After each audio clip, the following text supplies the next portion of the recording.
وقال الله تعالى بعد أعوذ بالله السميع العليم من الشيطان الرجيم واستفزز من استطعت منهم بصوتك وأجلب عليهم بخيلك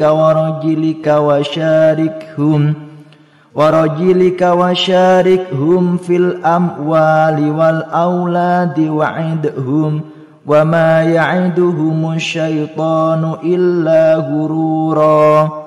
Allah Subhanahu wa ta'ala berfirman, dan perdayakanlah siapa saja di antara mereka yang engkau, iblis, sanggup dan suaramu yang memukau. Kerahkanlah pasukanmu terhadap mereka yang berkuda dan yang berjalan kaki, dan bersekutulah dengan mereka pada harta dan anak-anak, lalu beri janjilah kepada mereka. Padahal setan itu hanya menjanjikan tipuan belaka kepada mereka. Al-Quran Surat Al-Isra ayat 64. وقال الله تعالى ومن الناس من يشتري لهو الحديث ليضل عن سبيل الله بغير علم ويتخذها هزوا أولئك لهم عذاب مهين. Allah Subhanahu wa ta'ala juga berfirman, dan di antara manusia ada orang yang mempergunakan percakapan kosong untuk menyesatkan manusia dari jalan Allah tanpa ilmu dan menjadikannya olok-olokan. Mereka itu akan memperoleh azab yang menghinakan. Quran Surat Luqman ayat 6. وقال الله تعالى والذين لا يشهدون الزور وإذا مروا باللغو مروا كراما. Dan orang-orang yang tidak memberikan kesaksian palsu, dan apabila mereka bertemu dengan orang-orang yang mengerjakan perbuatan-perbuatan yang tidak berfaedah, mereka berlalu dengan menjaga kehormatan dirinya.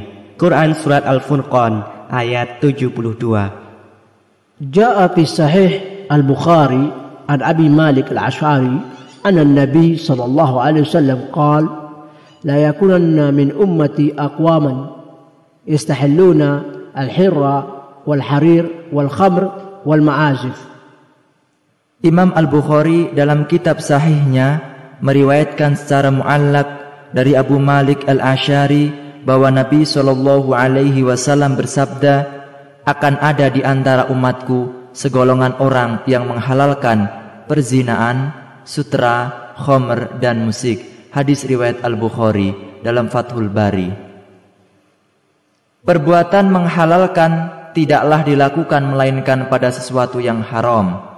Abdullah bin Mas'ud radhiyallahu anhu pernah bersaksi atas nama Allah bahwa maksud firman Allah Ta'ala, dan di antara manusia ada orang yang mempergunakan perkataan yang tidak berguna untuk menyesatkan manusia dari jalan Allah.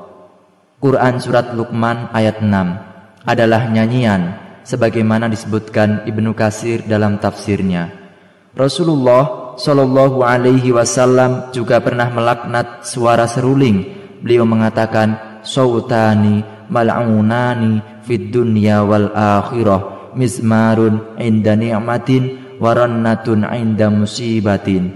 Dan suara yang dilaknat baik di dunia maupun di akhirat, suara seruling ketika datang nikmat dan jeritan ketika datang musibah.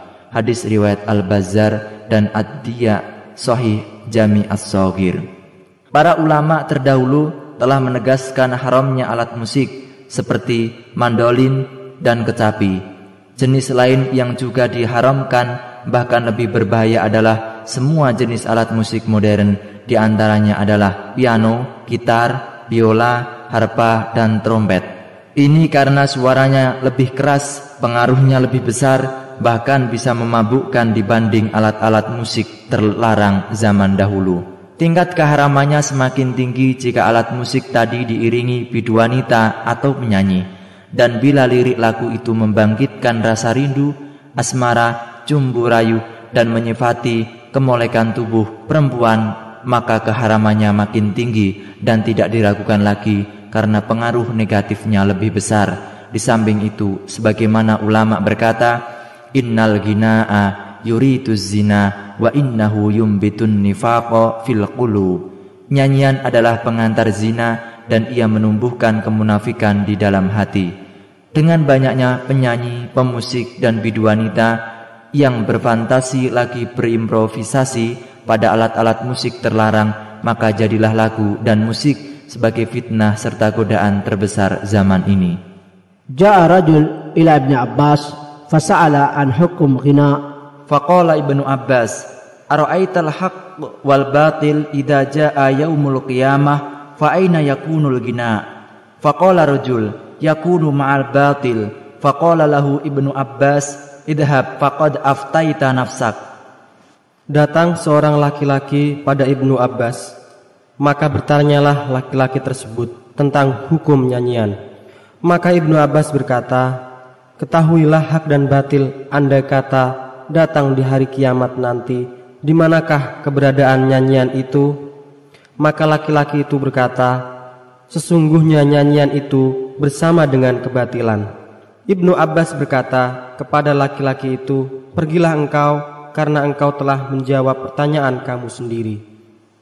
Wa amma madhab Imam Ahmad, faqal Abdullah ibnuhu, sa'altu abi an al-ghina, faqal al-ghina'u yunbitu an-nifaq fi qalbi la ya'jibuni, thumma dhakara qawla Imam Malik, innama yaf'alu indana al-fusaq.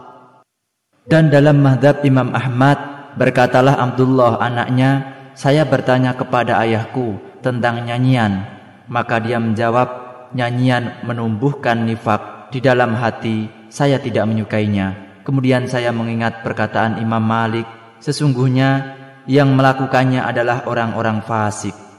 Waqala Syekh Islam al-Khamis bin Taimiyah, al-a'imma arba'ah muttafaquna ala tahrim al-ma'azif allati hiya al-alat al-hawa kal-'ud nahwa. Dan berkatalah Syekhul Islam Ibnu Taimiyah, imam-imam 4 bersepakat atas keharaman alat-alat musik.